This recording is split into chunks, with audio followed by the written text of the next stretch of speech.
we never know if Trump will want to pull more people for his administration in the meantime. And so Mike Johnson is going to have to balance, this kind of very thin majority. Maybe someone misses a vote here or there. It could, really impact their chances of getting this first 100 days. Trump wants a very aggressive agenda, but that math could, deplete them. Welcome to Reporter's Notebook. We talk to the Washington Examiner's top journalists about the stories breaking on their beats. I'm Jim Antle, and I'm joined today by Congressional reporter Cami Mondeaux. Cami, we now know what the majorities in the next Congress are going to look like. Republicans hold the Senate, have a much smaller majority in the House. Walk us through a little bit about what you expect to see in Congress next year. Right. I think one of the first priorities that you're going to want to see House Republicans jump on is the issue of the border and immigration. Obviously, this is an issue that Donald Trump has campaigned on, 2016, 2020, now again in 2024, kind of propelled Republicans to winning both chambers of Congress. And so I think that's one of the first things that you're going to see. Trump already said that, one of his first executive orders is to order mass deportations.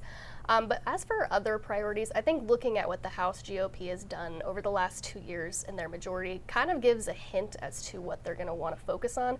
They've passed a lot of messaging bills, related to the border, the economy, things that have fallen on deaf ears in both the Senate and White House while they're controlled by Democrats.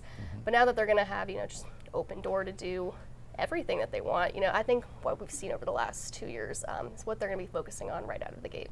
Right, now that the White House and the Senate have flipped to the Republicans. Right.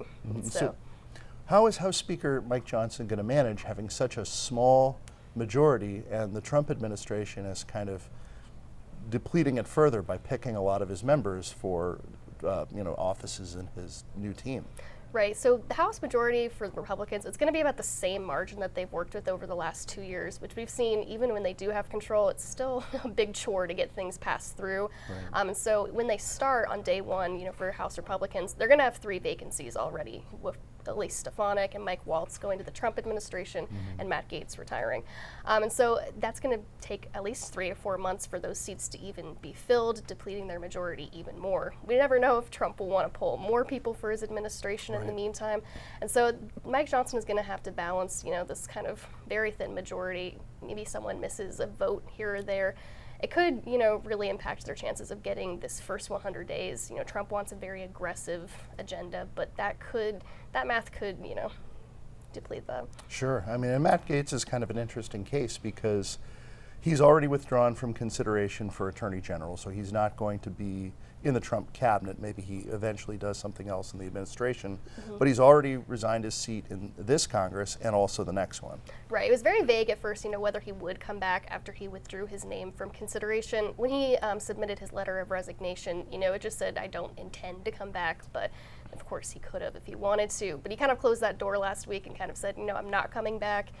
That door is closed. So now they've already set the timeline. Florida government has already set April 1st as the general election to replace him.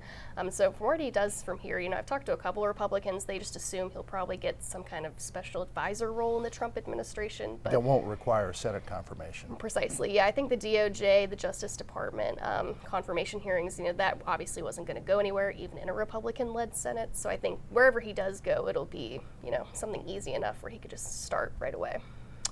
So we're already flush with expectations about the new Congress. So this is the first controversy of the new Congress before it's even sworn in, is over member bathroom use. Walk us through that a little bit and how that was resolved. Right. So in the 2024 elections, they made history by electing the first transgender member of Congress with Sarah McBride.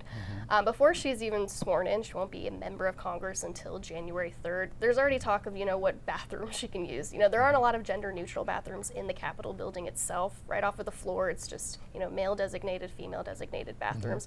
So Nancy Mace, responded right away to try to introduce a bill that would, mandate that you can't use whichever bathroom you want. It has to be the one that relates to your gender that you were born with.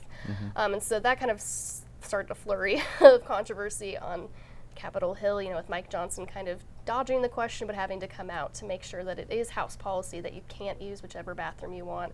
Sarah McBride says she's fine with that. She'll follow whatever the rules are. But yeah, before we even get into the new Congress, I think that'll be one of the very first issues that we look into. Already fighting early. Yes. So. Thank you, Cami. You can read Cami and the rest of our political team's coverage at washingtonexaminer.com.